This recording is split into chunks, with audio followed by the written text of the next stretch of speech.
Ici, au Québec, on parle souvent de laïcité, on parle souvent de notre culture comme si elle serait très forte, mais on accepte sans cesse des gens islamiques et musulmans dans notre pays, des gens avec d'autres religions. Si on voudrait vraiment garder notre culture, il faudrait non seulement s'assurer que ces personnes-là parlent français, même si je suis moi-même pas un défenseur de la langue française, je suis quand même au courant que si tu veux défendre ta culture, il y a deux points qui sont très importants. Dans une culture, souvent, il y a une religion, puis il y a un langage. Puis quand tu essaies de les enlever, surtout la religion, le chaos commence à prendre place. Surtout si c'est la religion chrétienne que tu essaies d'enlever de ton pays.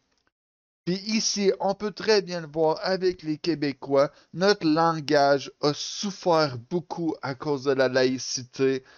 On a beaucoup de problèmes de respect et de problèmes familiaux. On pourrait très bien voir l'ampleur que des organismes comme la DPJ ont. Ils font beaucoup de mal et détruisent beaucoup de vies. Le Canada commence à être dans le trouble à cause des problèmes d'immigration. Vous avez peut-être vu dans certaines vidéos médiatiques, il y a des personnes qui ont bloqué des rues, ils ont bloqué des parcs pour pouvoir prier. Pourquoi ces gens-là sont toujours extrémistes? Pourquoi ces gens-là s'en attaquent aussi fort à notre communauté? Pourquoi est-ce qu'on est là au Québec à défendre la langue française quand on a des gens comme ça qui sont en train de détruire notre vraie culture? La langue française, oui, fait partie de notre culture, mais le christianisme aussi. Si tu regardes les Français puis les Anglais, les deux sont venus avec des fondations catholiques et chrétiennes. Ça fait partie de notre culture. Les musulmans ne font pas partie de notre culture. Puis là, ces personnes-là, ils créent des choses qui nous mènent vers la laïcité. Ils se mettent à boucher des rues au nom de la religion. Ils s'arrangent que le monde haïsse la religion. Comme ça, même ceux de toutes les autres religions pourront juste plus pratiquer. Ces personnes-là sont prêtes à tout pour faire paraître toutes les autres religions comme des mécréants. Puis eux autres, ils sont les seuls qui ont raison. Puis tu peux très bien voir que ces personnes-là, ils sont endoctrinés depuis qu'ils sont jeunes. Les personnes islamiques et musulmanes se font souvent conditionner depuis qu'ils sont jeunes. Ils se font dire que tous les gens qui pratiquent pas leur religion, c'est des mécréants et qu'ils doivent se faire juger. Puis là, au Canada, au Québec, on a un problème. Vu qu'on a des gens qui parlent seulement français, on a de la difficulté à se faire informer par les gens qui viennent de d'autres pays. Alors, je vais essayer de vous traduire un message qui a été fait en anglais pour que, au moins au Québec, il puisse se faire entendre. La fille a dit, je suis né et j'ai grandi comme un musulman ou un islamique dans Cairo, Égypte. Mais elle a grandi en étant un enfant dans les 1950 dans le Gaza Strip. Fait qu'elle a vécu à Gaza avant même que ça devienne le mouvement Free Palestine, ok? Et la raison que j'étais là à Gaza était parce que Gaza, pendant ce temps, était une partie de l'Égypte. J'ai été dans les écoles primaires de Gaza où on nous a montré la haine, la vengeance, la retaliation, ça c'est une autre forme de vengeance. La paix n'a jamais été une option. Le concept de la paix était quelque chose qui n'existait pas. Le mot paix n'a jamais été mentionné. Dans les services de n'importe quelle mosquée, puis là, on parle pas juste des islamiques. On parle de toutes les mosquées, ok? Toutes. On recevait de la poétrie à chaque jour dans les écoles qui voulait qu'on meure comme des martyrs. Tu sais, avant, je voyais les filles réciter cette poétrie pendant qu'elles pleuraient. Elles espéraient en dedans d'eux-mêmes ou pour eux-mêmes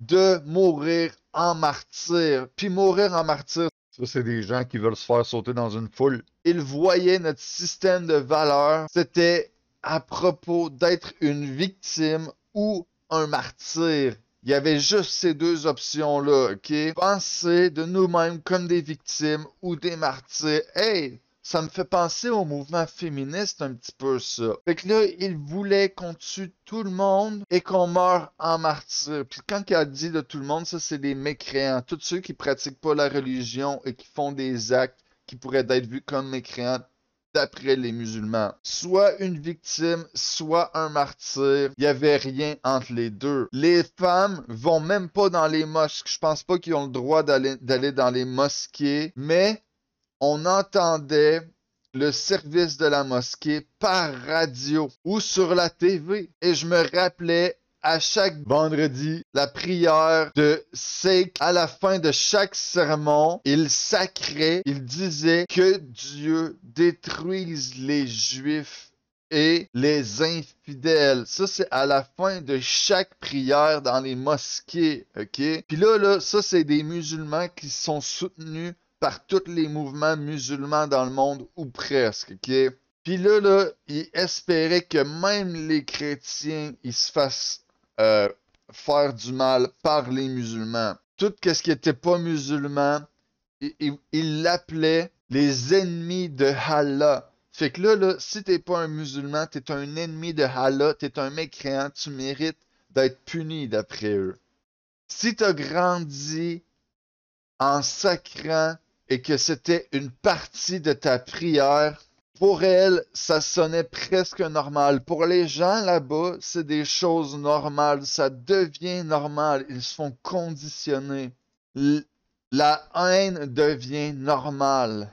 Parce que qui suis-je pour juger? J'ai jamais réalisé que ce n'était pas biblique ou que ce n'était pas saint. Alors c'est comme ça que j'ai grandi. 22 pays arabes ont fait tout ce qu'ils pouvaient pour rendre la vie impossible à Israël d'exister.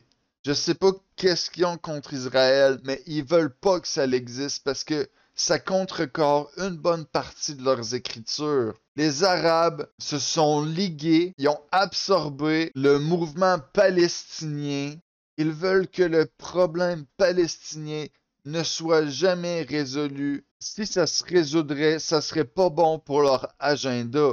Fait que là, on va voir comment que eux autres, ils prennent soin de leur monde, les musulmans. Oui, les gens ont faim. Il n'y a pratiquement plus rien. Les parents essaient de trouver de la nourriture pour leurs enfants. Ils passent leur journée à essayer de trouver de l'eau, de la nourriture. Moi, je vois de mes propres yeux à Gaza presque tous les jours des enfants qui ont l'air aussi jeunes que 4-5 ans se promener avec leur petit pot pour aller chercher de l'eau. Les parents cherchent où trouver du savon, du shampoing pour leurs enfants pour essayer de prévenir des maladies dues à l'insalubrité. Puis la malnutrition, le fait qu'il y a un manque incroyable de nourriture, c'est aussi un grand problème pour tous les patients qu'on reçoit à l'hôpital parce que après, quand il y a des brûlures sévères, quand on est post-chirurgie, post-amputation, ça prend de la nourriture pour guérir, pour le système immunitaire. Et puis maintenant, je veux dire, la nourriture en conserve, ça fait qu'une partie de tout ça. La quantité d'enfants qu'on voit amputés est sans arrêt en ce moment. Je pense à une petite fille de 8 ans. Non, mais est-ce que vous avez le goût d'encourager ça? Moi, j'ai pas le goût, OK? Si ça serait de moi, ok, si ça serait de la plupart des hommes, si ça serait, moi là je dis que la raison pourquoi qu'on fait rien en ce moment, c'est parce qu'on a des mouvements libéraux qui sont là un peu partout dans le monde à essayer de protéger ça. Mais si on aurait des gouvernements un petit peu plus conservatifs, je peux te dire qu'ils rentreraient là, puis qu'ils feraient le ménage, ça serait pas trop long. C'est sûr qu'il y a aussi une couple de pays qui les encouragent, un peu comme la Turquie, parce qu'ils veulent pas que certains autres pays, comme les États-Unis, ils veulent pas qu'ils arrivent là et qu'ils prennent possession du territoire, puis que ça devienne un territoire des États-Unis. Ça serait pas bon pour une couple de puissances mondiales comme la Chine, etc. Fait que, il y a comme un empêchement créé par des nations. Euh, qui a perdu son père, ses frères. Quand elle est venue à notre hôpital, elle s'est fait amputer d'une jambe. Elle a été transférée à l'hôpital Nasser, où elle s'est fait amputer de la deuxième jambe. Sa grande sœur s'est fait amputer aussi d'une jambe et sa mère est à risque d'amputation à l'instant où on se parle. On parle de famille complète anéantie. Là, on retourne dans le temps médiéval, là, quand le monde n'était même pas capable de se faire guérir normalement. Il faut qu'ils passent à l'amputation tellement que leur système immunitaire est pas capable de se défendre. C'est grave, là. Et on parle aussi de familles dans une famille, ça prend au moins une personne qui est en mesure de marcher pour aller essayer de trouver de l'eau, de la nourriture. Et on parle de familles qui ont été déplacées. Dans chaque famille, ça prend une personne capable de marcher. Puis c'est quoi qui arrive si c'est pas le papa qui est capable de marcher? Qu'est-ce qui arrive si c'est juste l'enfant de 5 ans? Bonne chance. Tu sais, je pense à quelqu'un, juste ce matin, un collègue qui me disait qu'il vient d'être déplacé pour la 16e fois depuis les derniers mois. Et puis maintenant, il cherche une tante. Mais Madame McMahon, vous êtes psychiatre, alors comment soutenir ces gens-là? Comment aider ces gens-là qui ont vécu depuis 2 ans et demi l'enfer, quoi? La vérité, c'est que on continue de soutenir, on écoute, on est là avec eux, on est témoin, on partage comme on peut. Ok, tu écoutes, t'es témoin, tu partages, mais qu'est-ce que tu peux faire? Rien. Ce que ça prend, c'est des hommes compétents qui s'en vont là, puis qui règlent la situation, des hommes forts, prêts à se battre, prêts à régler le problème, prêts à mettre leur vie en jeu pour sauver celle des autres. Puis tous ceux qui veulent pas se faire sauver, il faut que ça se termine là. Il faut que le mouvement, il se termine. Parce que si on termine pas ce mouvement-là, il va prendre de l'expansion. Puis cette expansion-là, ça peut facilement se rendre dans ton pays ou jusqu'au Canada. Tu peux très bien le voir qu'ils sont rendus à prier, à bloquer nos rues, ok, puis à conditionner leurs enfants, même ici au Canada. La vérité, c'est qu'on commence tous à se sentir extrêmement impuissants. On va toujours continuer à... C'est sûr qu'elle c'est impuissant. Elle a aucun affaire là. Le monde qu'il faut qu'il y ait là, c'est des militaires armés jusqu'aux dents, puis qui fassent un ménage propre. Elle, en tant que psychiatre, sa job est terminée. Elle ne peut pas donner de soutien psychologique à des gens qui se font constamment traumatiser. C'est comme, ok, je m'en vais essayer de faire régler un trauma chez le psychiatre. Mais la personne qui crée mon trauma, après avoir eu la rencontre, je m'en retourne aux mains de mon agresseur puis je me refais subir encore des traumas. C'est comme défaire son travail. À chaque effort qu'elle met, c'est un effort qui est inutile ou qui va être détruit par quelqu'un d'autre. Offrir le soutien psychologique nécessaire. Mais la vérité, c'est que quand les civils sont sans aucune protection, le droit humanitaire international existe pour protéger les populations civiles. Les guerres ont des règles, elles doivent être respectées. Et quand elles ne sont pas respectées, le droit international humanitaire, c'est aussi un garant de la santé. Les islamiques, ils n'ont pas de loi, ils n'ont pas de règles. Eux autres, ils s'en vont sur des civils puis ils se font sauter, point barre. Si toi, t'espères qu'ils vont suivre les règles puis que tu te bats, tu mets des règles dans ton combat qu'il faut que toi que tu suives, puis l'autre, lui, il n'a pas besoin de les suivre. C'est un déséquilibre, c'est pas correct. Santé mentale d'une population.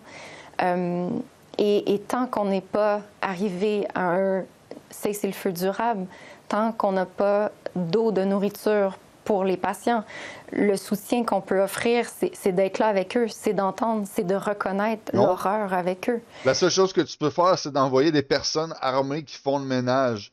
T'as beau d'être avec eux, là, la seule chose que tu fais, c'est mettre une victime de plus dans l'eau. Elle n'est pas capable de se défendre et de protéger. Alors, elle est obligée d'avoir du monde qui la protège. Elle met leur vie en jeu, elle met sa vie en jeu. Puis tout ça, pourquoi? Pour rien. Ce qu'ils ont besoin, là, c'est d'un homme fort. Parce que il y a aussi un grand sentiment de trahison, je dirais, de la communauté humaine. Notre présidente le disait ce matin, mais l'humanité échoue à Gaza. Elle échoue réellement. On est en train de regarder en temps réel ce qui se passe. On le voit. Et je pense qu'il y a chacun d'entre nous est profondément ébranlé par ce qu'on est en train de voir. C'est notre conscience collective qui est affectée, mais c'est aussi... Ben oui, t'arrives là-bas avec tes beaux idéaux gauchistes, là, puis t'espères aider les Palestiniens, mais dans le fond, ce qu'ils veulent, c'est se faire sauter eux-mêmes à travers des civils. C'est ça qu'ils espèrent faire, puis en ce moment, tu leur donnes de l'eau puis des ressources juste pour qu'ils trouvent une meilleure opportunité de le faire. C'est bien plate, mais on peut pas continuer comme ça. Si, pour les Palestiniens, combien d'enfants, de parents nous disent mais où est le monde?